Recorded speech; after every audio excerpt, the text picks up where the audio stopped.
This one will be interesting. I know, right? Oh my gosh. Happy Halloween. We are here with the Halloween version of Chiropractic is Sexy. So I'm Dr. Paula Ruffin. And I'm Dr. Erica Peabody, and hopefully you guys can take us seriously today. I mean, we don't actually ever have to be super duper serious, but we are very serious about what we're doing, which is sharing all things health and wellness and life and living so that you don't end up looking like this on the ground. Right, exactly. It's funny Yeah, because when I smile, I it takes know. all the teeth and It's goes. really good and creepy. Did that take you a long time to do It it? didn't. In fact, I woke up a little bit late this morning and I'm like, oh my gosh, am I really doing all this stuff? And I just started putting it on, but I've done this skeleton makeup a few times. Yeah. I was going to say, you don't look like you slept well. You've got those bags under your eyes. So I went to sleep around just before midnight, but I slept all the way till 8:15. So Oh it my was such a God. blessing. I actually had a text message Glorious. come through, which thank goodness, because apparently I did forget. There's not a lot of times when I forget to set my alarm, but this morning was one of them. So Yeah. eight And I fifteen, and I got the dogs outside. It was super nice. And then I came in and I just started with a white, and I'm like, I can do this. But I've done it so many times. So yeah. Yeah, it looks amazing. I know. Thank you. It's so good. I love your little offset crease there too. That's awesome. Yeah. Are you having fun over there? Yeah, yeah. So I know everybody's like, "Oh my God, you look so cute." I'm like, "Oh, you gotta do the ears and the Yeah. you got Yes. Cute. yes, yes. Yeah. I should probably give you a full Let's do it. Yes, yeah. So full that was body, the right? bodysuit. It looks amazing. I know. So, and then I just wear this over it, and then I got this little pumpkin pie. He's a Oh my pumpkin God. today, and then Lou is a skeleton. You can kind of Oh maybe, my God, that's hilarious. yeah. Yeah, So we really went for it today. that's awesome. Why not? Bentley has a Halloween scarf on. Oh, That's about as perfect, far as we went. Yeah. So, perfect. yeah. Um, So I was just thinking about, so everybody asks, I mean, a lot of people for whatever reason have asked me today if I have kids, and I don't. My dogs are my kids, but I think they're asking because of trick or treating. And so in the past, I've gone trick or treating with the family, but over the last couple of years, it's like it's kind of a weird thing to go house to house and get a bunch of toxins and a bunch of sugar, a bunch of toxins, right? But also, the last few years, it hasn't been very nice on trick or treating night, and so mhm. I always, I'm like, I would love to go out if it's nice, but because I don't have to be out there, then I usually, in the last few years, I've chosen not to. But today's really nice out. It's raining right now, but I think it's supposed to dry up for the evening. So Well, that's what I heard is supposed to dry up and like it'll rain till like 5, they said. yeah, Now, we used to have a ton of kids in my neighborhood, like when Hannah was little, but then our neighborhood grew up. We don't have a lot of young kids in the neighborhood. So I think that's sort of like, then it was like people just didn't want to hand out candy anymore, or kids didn't come to our neighborhood. Like kids used to come from other neighborhoods to our neighborhood, but uh-huh. then I don't know what happened. But then you get this kind of like it's the ebb and flow, but then everybody around you is having trunk or treat. And Right. I mean, I feel like trunk or treats have, while they were a really good idea when they started, I feel like it sort of took the steam out Yeah. of like just going out. It's kind of like early voting, Yeah. like just I want to just go and vote on the day Yeah. of, you know. Yes. No, that's actually really true. I do really like the concept of it, but I was chatting with I like it for the simplicity, especially with little ones. Mhm. Like to walk up to a stranger's home and ask, I don't know, like I don't know. It's Yes. kind of a funky thing. But I That's also what I mean. remember I think they were really good at first, but now everybody's doing a trunk or treat, and it's just like you just can't like I think people need to be more coordinated and organized to like, yeah, we yeah. don't need 10 of those, right? Right. Oh yeah, for sure. Yeah. Yes. Absolutely. So, but just looking at how much, oh my gosh, how many toxins is one child going to take in? And, when you were little and you were trick or treating, what did you do? Like we took our pillowcases out in Pillowcases. gold, right? Yes. Like, We were going to fill those suckers all the way to the top. That yes, was the absolutely. goal. It's funny. Yeah. No. And so so I think actually my parents were brilliant because we lived on a dirt road that, if I really counted the houses in about a 2 mile dirt road, there were, I want to say, 50 homes. So 2 miles of dirt road, and that's where my parents would make us trick or treat, Oh my which God. means like we don't get very far. We don't get much candy. It's not like house, house, house, house, house. It's like everyone's on multiple acres. There's a couple homes Oh my right gosh. next to each other. But other than that, I think they were brilliant though, because once we got real smart to that and we wanted to come into town for that night, then, we sought out like the whole candy bar, the houses that gave out the whole candy bars, the neighborhoods that did all of that stuff. And anyway, I think it was smart for them when we were young. And it's hard to go through Halloween without going trick or treating. Like, we're not super big fans of having a whole ton of sugar, and this heads into sugar and holiday season and sugar season, and everyone gets, just starts to, their immune system plummets, they start to get sick and all the things. And anyway, it's so hard to not get behind it, but it's also like you can't really get behind it either. I don't know. It's a funky time now as a healthcare professional. It does give us a little bit of a push and pull in our brains, right? It does. Because I think it's just been like burned into us.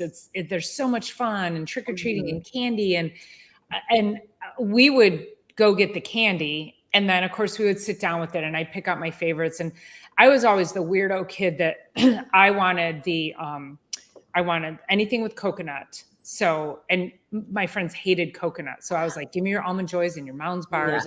Yeah. So I was always that kid.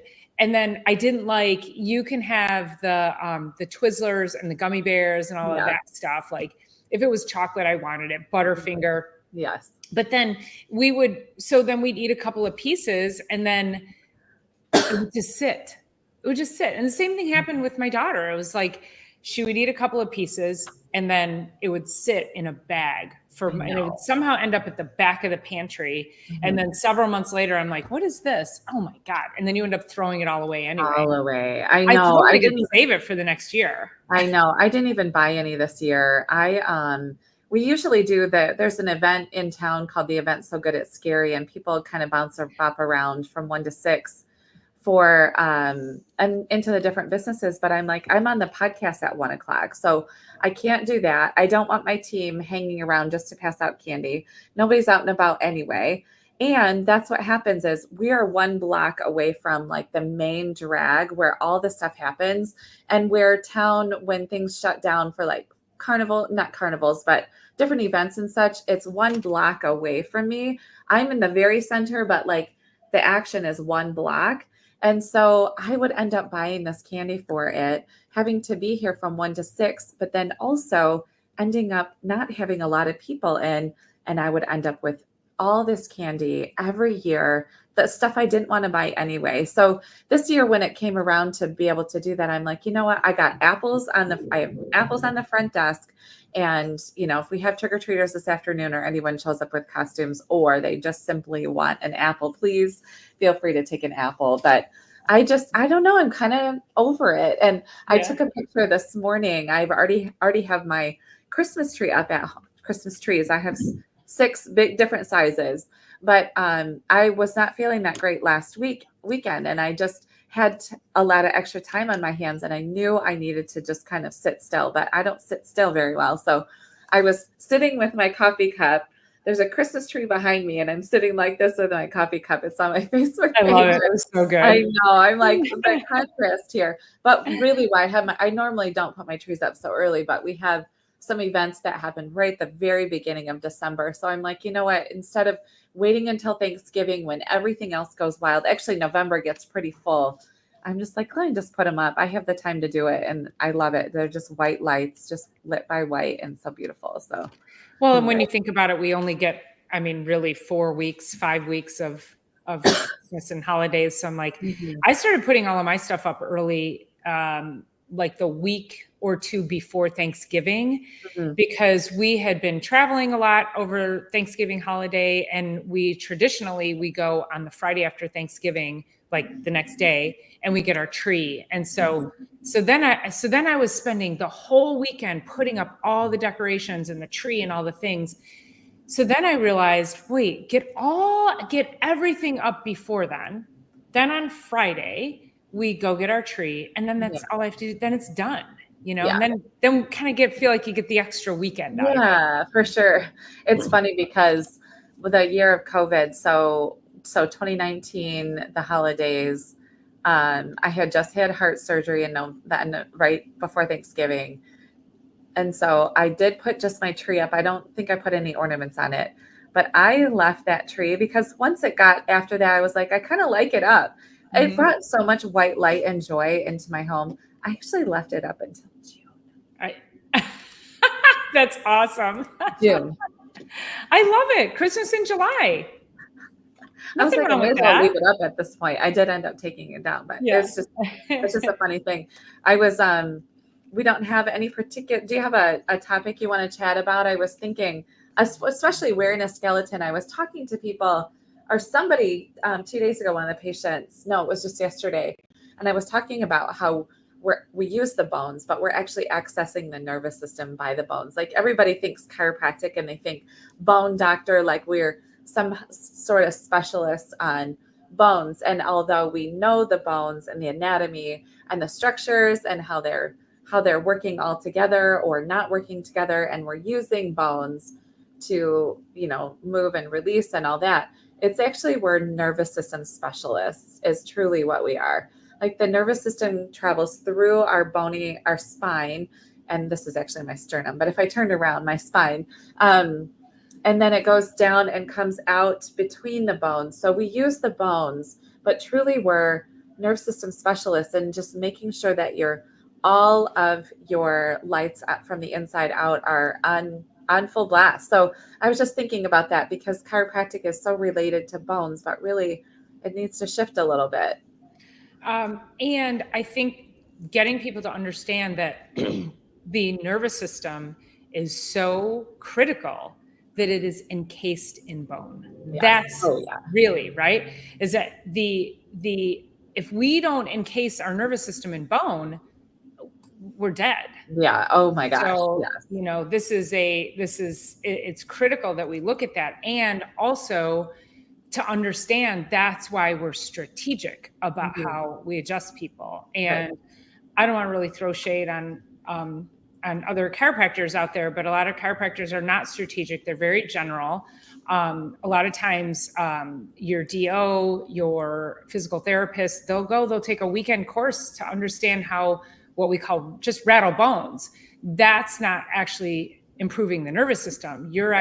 All you're learning how to do is pop facet joints, which are these little joints at the back of the spine. Mhm. You have to be able to affect the center of the spine, which is where the disc is, to get all that mobility in there where it's been locked and wearing on itself and stressing out the nerves that come out from the side. So anybody can rattle bones. But if you are seeing a really good skilled chiropractor like me or Dr. Erica, they're going to be very strategic about Tater. There's going to be a strategy about which part of the nervous system do we need to be adjusting on you in order to affect a certain level of health and optimization for you. Yeah, and it's not even real strategy, it's analysis, right? So analysis to create the strategy, but yeah, beyond that, like we have to know where to adjust, why, what's going on in there. And that's really like chiropractic is the art, philosophy, and science. So obviously the science is the anatomy, the physiology, and how it all works together. The philosophy is what we are talking to you guys every week about, which is the body self-healing, self-regulating. It just needs no interference to the system that's trying to do the self-regulating and self-healing and orchestrate all of that. And then the art comes from obviously the assessment. And then Dr. Paula uses x-ray. I don't use x-ray in my office unless there's been a trauma going on, but we go into the assessment, and then on beyond that is truly the art form of the adjustment. And that's where the strategy of like, if I go from one of my patients, oh my gosh. So I was wandering through the grocery store. This was a couple of years ago. And I saw this guy and he was sick. He was just like a massive giant guy. So I was like, and I was with actually with my ex at the time and the kids, and they were like, wow, that guy is so tall. That guy walked into my office 2 days later. He Oh my as a God. new patient, 6'9", 450 pounds, Oh, but not huge, not like heavy and obese. He's just a humongous human being. 6'5", or sorry, 6'9", 450 pounds. And I cannot remember his name. My very next patient was a preemie at 5 pounds. So that's the strategy. That's the art form, which is like, how can me as one chiropractor adjust that level? And then this itty bitty, I had a brand new baby and just a couple weeks old this morning. And, he's just having a little bit of like too much on the gas pedal kind of feeling, like digestive disturbances and, just kind of a little fussy and all that. And then I go from that to, same thing, like it's back and forth and back and forth. It's a really beautiful thing. So yes, strategy yeah. for sure. There was a post on Facebook about someone was looking for a chiropractor for their baby. Uh-huh. And it said, I'm kind of afraid, but I hear it can be really good for my baby. And actually, I think somebody tagged you. It was a post for Milford, but then somebody had tagged you in the post too, and somebody tagged me. So I was like, oh, that's kind of cool. We're reaching those ends. But I had commented, and I put a couple of pictures up of me adjusting a baby, and I said, when people think of chiropractic, they tend to think that how you adjust an adult is the exact same way you're going to adjust a child. And how I adjust one adult is not the same way that I adjust another adult. So it's very different. And then when we get babies in our hands, no, of course we're not going to adjust them the same way. This is where the skill, the art, and the technique comes in. And, a lot of times, and you might be able to speak to this too, but a lot of times when I adjust babies, it's more energy work than adjustment. And you can, just by putting hands on a baby and strategically, just like this, you guys, literally like little, it's just this. Sometimes it's just taking little pulses up into the back of the head or up into the skull area, or sometimes it's shifting these skull bones a little bit. So gentle. It's just these gentle, tiny little touches that make a dramatic impact on babies. So I wanted to make sure that I posted those pictures so that she could see that. And I think I had a video in there too. But I just wanted her to see that it's not scary. It's scary if you think about what you're thinking about. Right. But it's not scary when you know how it's actually done. Right. And, even just the simple fact of coming through the birth canal. And then even prior to that, I always ask even about conception, not about the process of conceiving, but what did you have to go through? Was this simple? Was there chemicals involved? Was there, those kinds of things involved? And then how did your pregnancy go? Were you adjusted during pregnancy? And then now, how are things going? Is baby latching on both sides? Is the latch nice and strong? Is the gag reflex super shallow? Are they having issues with that? And what about digestion? And, I have patients that come in, and unfortunately, people aren't really realizing that coming through the birth canal for the babe is so intense that they should be checked right away. And so then they wait until there's actual issues, where I'm like, I really wish that we could convey enough across the board to be able to, for people to really understand. The nervous system is controlling, coordinating everything. That information superhighway, an egg and a sperm came together and created this being. When that information superhighway stays clear, baby has a better opportunity of adjusting itself to life. So it goes from taking all of mom's nourishment, not even using its own lungs. Now it's pushed through this canal or pulled through surgery. And then they're out in the world trying to breathe. They're trying to unwind their spine. They're trying to digest food that they never really had to work with their intestinal system like that. And so now it's a big deal. And so babies can eventually, again, get stuck kind of on the gas pedal. So I always talk to moms, it's like gas and brake regulation, where babe and the whole family has a much easier time in adjusting to, whether it be first babe or multiple babies in. I had this one family that they were trying to have a child for 5 years. And she started to get under chiropractic care. And just that, with a combination of things, led to them having a baby. But this baby was really like colicky, or what they would call colicky. I just call it digestive disturbances because I don't want to label somebody colicky. But for months, they went on with this. So a baby they wanted for 5 years is now in their world, like wreaking havoc on the household. And so it's one of those things, like moms often say, like they want to call and say, my baby's sleeping extra long after the adjustment today. Is that okay? My baby's, finally resting and relaxing. Is that okay? And then some will say, I wanted to bring you a bottle of wine today. Like our entire life has shifted. So, chiropractic care isn't for everybody, but it's for those that start to really understand that it is for everybody. If you really understand what we're doing, and that we're taking the bones, we're using that, a gentle massage almost down the spine for an infant, and then obviously different for different layers of life and ages. But it's about freeing up the nervous system and allowing the body. I'm smiling, you guys, but it looks like I am pissed today. You just can't see like the normal thing. It's so funny to watch me because I'm like looking so serious. I know you look angry. I know. I'm like this. I'm not. I'm my normal. So anyways, it's cracking me up back here. But it's that information superhighways. If it's free and clear, just life in general is better. So. Well, and I ask women as well. So when we see kids, and these are just common questions that we will lean into with, yes, how did you get pregnant? I will just straight up ask, did you get pregnant naturally? Or did you use fertility treatments? Yep. And here's the thing, I was born in, I'm like, when was I born? I don't even want to say it, but I was born in 1966. So 1970 something, which I can't quite remember the date. I could Google it really fast. But it's when the first test tube baby came about.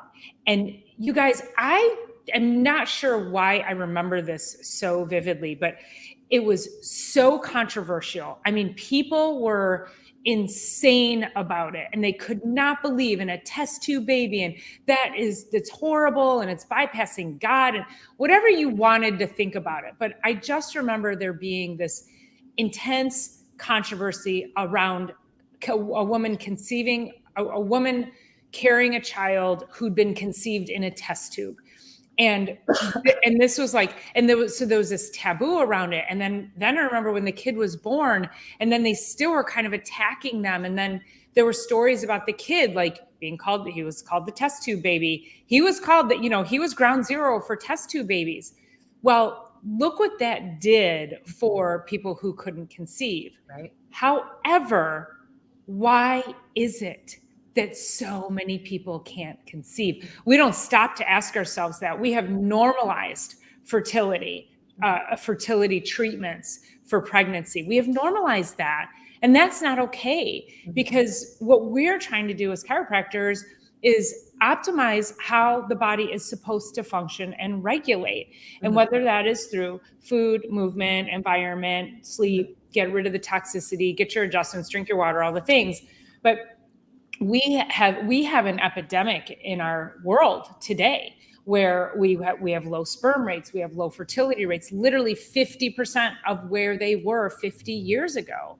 And that's not okay. So we've normalized the test tube baby. We no longer call them test tube babies, but that's what every baby is when it's, they don't do it in test tubes anymore, but you know what I mean? Right. But we've made this thing more normal than actual just natural conception. And I find that really interesting. And, and a lot of these babies, when they go through, it's difficulty getting pregnant. So you put the mother through fertility, and they will tell you they feel horrible. It's an assault on the mother's body.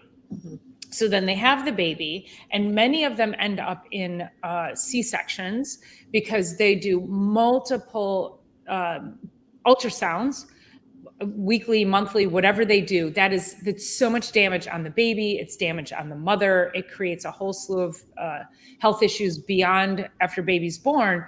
And so it also then lends itself to higher rates of C-section. Now the baby comes out, and I don't know that I've seen any C-section baby to date in my practice that hasn't come out with the shifted head. They come out and they are colicky or just digestive issues or sleep issues or lack of latching. The C-section babies have so many more issues when they're born. Mm-hmm. And so going back to that, we come through the birth canal thing. As traumatic as that is, mm-hmm. squeezing the baby gets all that fluid out of them. It gets the fluid out of their lungs. It shapes their head. Mm-hmm. And so now we're scheduling C-sections. We're having more of them. Like women they're not taking care of themselves enough to get into a healthy pregnancy because we are bastardizing through the medical system what pregnancy should look like through medicine versus mm-hmm. how it should look like naturally. So mm-hmm. that's my soapbox on that. Yeah, for sure. Well, the other part is when there's misalignments going on in the spine, which is called subluxation, it gives the brain noxious chemical messages. So that just means noxious is a word that just means like the word bad, I guess is what you could call it, but bad chemical information. And when it gives that noxious substance to that goes up the spine, it comes back down in stress hormones. So when we're under a ton of stress, we have subluxations in our spine and in our nervous system. That not only does that create some of the things you guys know chiropractic for, but what it really does is it bombards the entire system with stress chemicals. And you cannot be under stress chemicals. Those are our fight or flight, those kind of chemicals.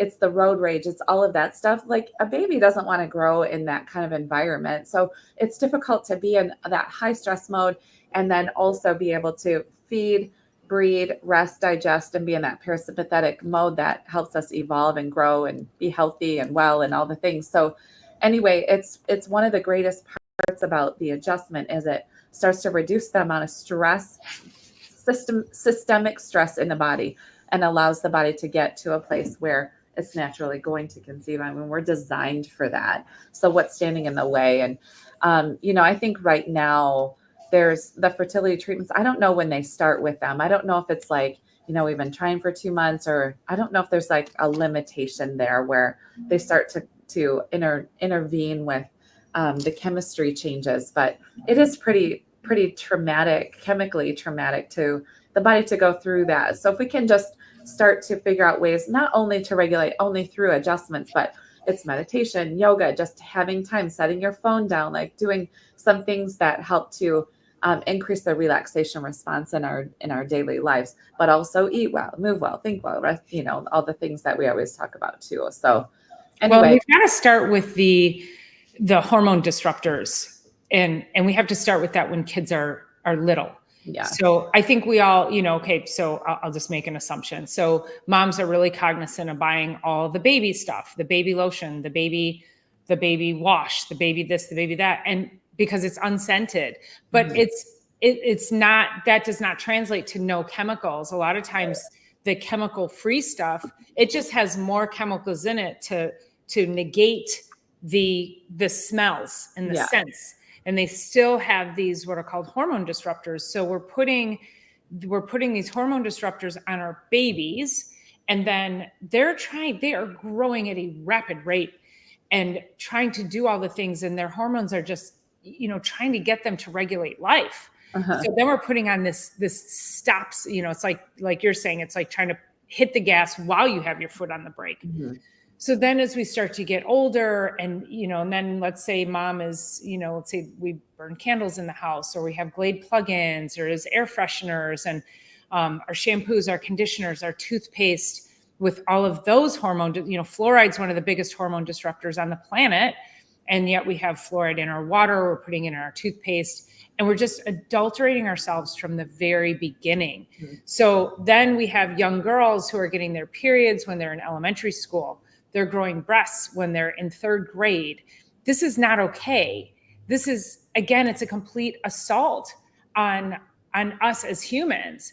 And then as we get to be, so then these chemicals, they build up in the body. So then when we get to the age of conception, or let's just say I was looking up some data, and and I was trying to look up rates of pregnancy and rates of fertility, and they start the fertility rates at 15, which, it's like if you think about that, okay, yeah, I mean, teen pregnancy and all of that. But I was just trying to get fertility rates of, let's say, 25 to 35. I could not filter that out. I could not get that from the CDC or the World Health Organization. I was like, why does it have to? It's literally 15 to 35. Those are pretty skewed numbers. And I think maybe they do that to dilute the pool of the actual stats. So anyway, I digress. But as we go through this, the more forever chemicals and hormone disruptors we've been exposed to, the more likely that it is going to be that our fertility rates are going to go down. It's going to be harder to get pregnant, to hold a pregnancy.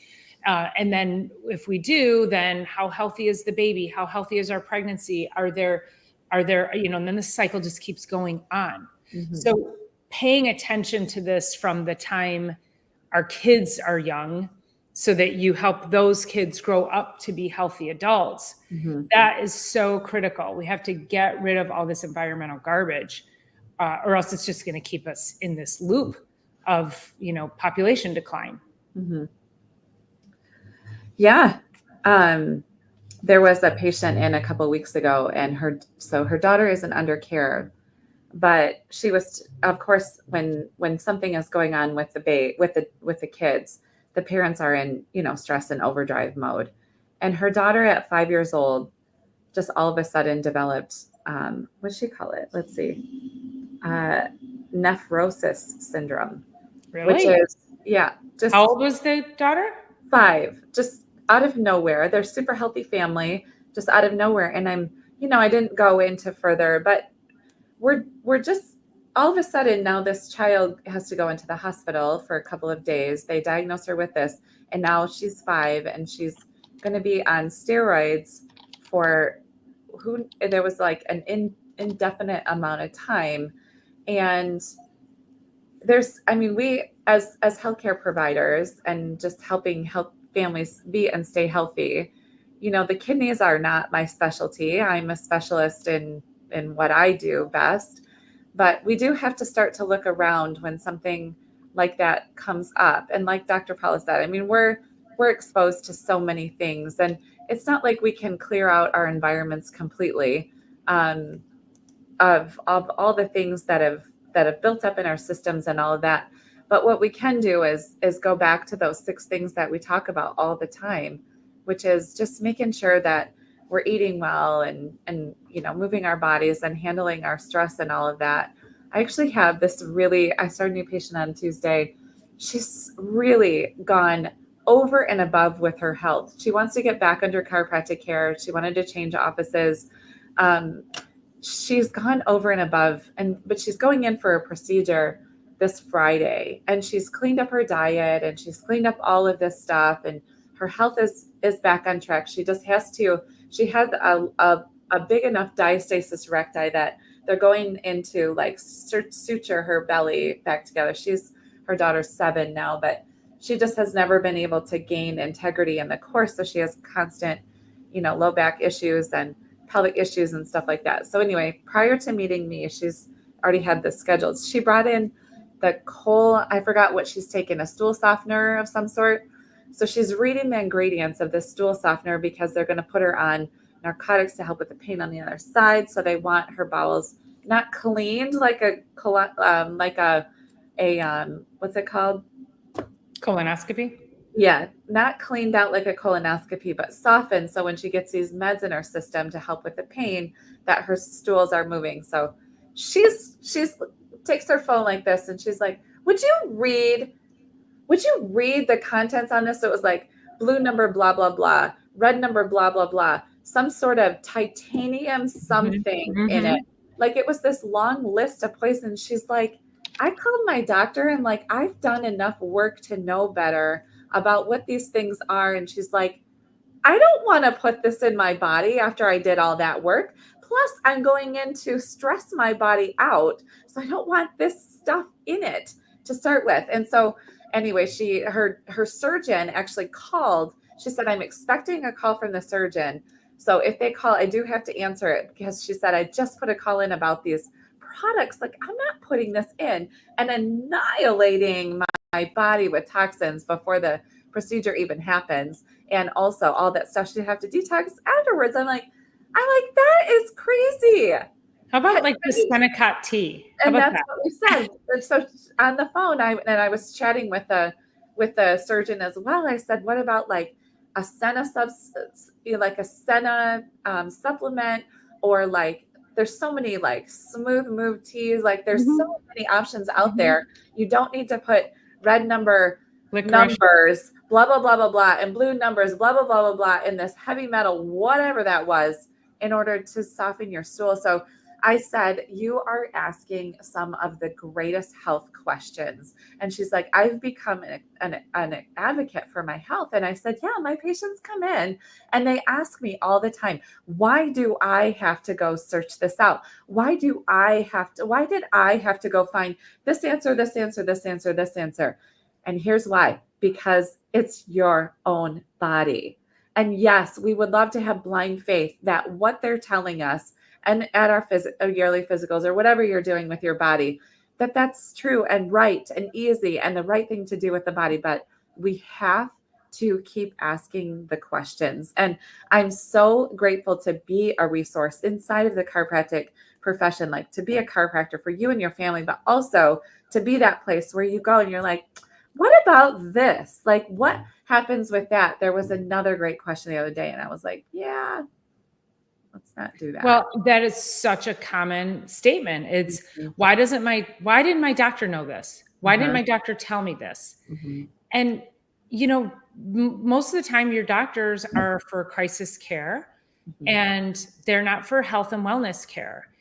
That is not a slam on them. That is just how they've been trained.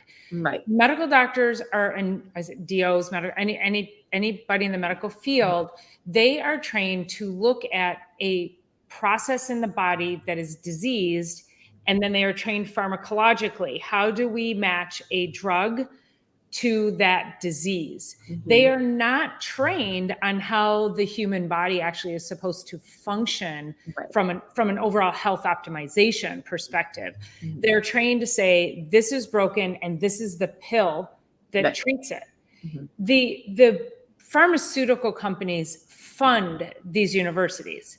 So when you have that kind of influence over an education program, they are going to train their students in a way that benefits the funder, the people funding the school, which is oftentimes the pharmaceutical industry. So you have to understand the source by which they're being taught, and it's not their fault. Like, they went into medicine thinking they want, I want to help people, I want to save the world, whatever the intention is for going into the medical field. But what actually happens is then they go in and they become indoctrinated into something that they think is within alignment of what they had originally wanted to do. And so many doctors, and you're seeing it more and more today, many doctors are leaving medicine from the perspective of here's a drug and a pill for this ailment, and they are moving to a more holistic path. And there are more doctors who are not accepting insurance anymore. If you want good, healthy health and wellness and to get your health on track, you've got to seek out a doctor, a chiropractor, who is like, okay, we're going to help to optimize your health in a multitude of ways and look at you from a holistic perspective. And we don't take insurance for that. We can't. That is selling our souls to the devil, and we cannot provide a level of care to people to help optimize their life. This is your life. It's your life. Mhm. And I had made a decision earlier this year to not be dictated by an insurance company when it comes to your life. Mhm. And that is just, I can now sleep at night. You know, it's not that I didn't, I mean, I accepted insurance for years, but I had to make a decision for reasons that we, you know, are beyond this conversation. But I just had to make that decision. I'm like, I can't take care of you at your highest and best if I'm accepting $23 a visit or Right. whatever the insurance company thinks they want to pay me. Right. It just doesn't align with what I want to do and how I want to help people. Yeah.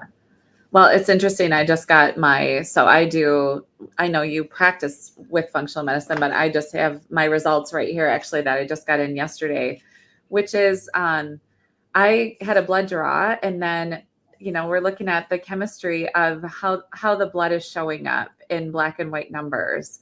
And then from there, it's like, okay, well, if this number is doing this and this is doing this, so this is from March, and then now from October, whatever that is, 7 months apart. But about every 6 or 7 months, maybe 8, something like that, a couple times a year, I get my blood drawn just to see what's going haywire. But all of this entire form, if you sent that on to an MD, they're like, oh, well, all we have to do is put you on blah, blah, blah, blah, blah, and do this and that. But I'm like, this is giving me like where my body is going haywire. And then that's, supported properly through supplementation, change in diet, different kinds of things that I can do with myself.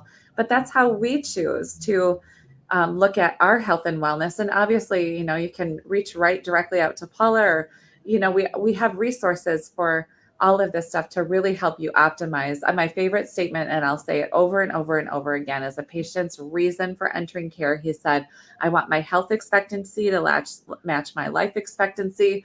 And I just will forever that will run through my mind as I'm making my daily choices personally.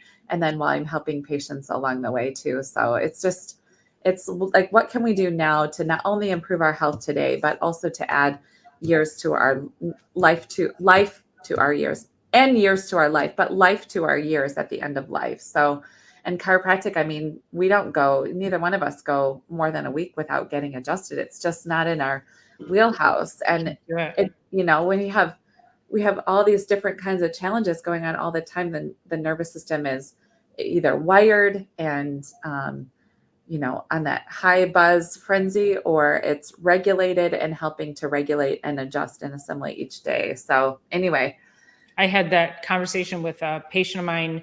She's been a patient for, I don't know, 3 or 4 years. And she comes every 3 or 4 weeks. And then the last time I saw her, she goes, well, let me come in 2 weeks. And I said, okay. And then she came in, it was 2 weeks later. This was actually, I think, earlier in the week, Monday or Tuesday. And I said, what's going on today? And she's under a tremendous amount of stress. I know that. She's somebody who I feel like could be here weekly to every 2 weeks max. But, sometimes people are like, it could be finances. So I'm like, as long as you're consistent, I'm okay with that.